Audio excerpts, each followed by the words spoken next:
Це перша і єдина хата з солом'яною покрівлею, яку ми знаходили в експедиціях. Загалом до цього, окрім типу музею під відкритим небом, ми цього не бачили. Того це така унікальна штука, що ніби воно тут залишилось.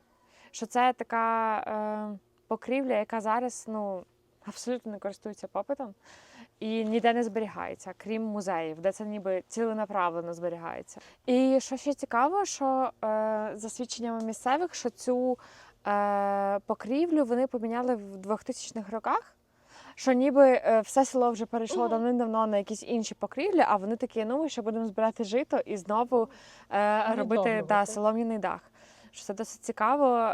Ну і, власне, місцеві жителі це пов'язують з тим, що тут жило 3 чоловіки, які ніколи не були одружені, і, через це ніколи не треба було робити ремонтів.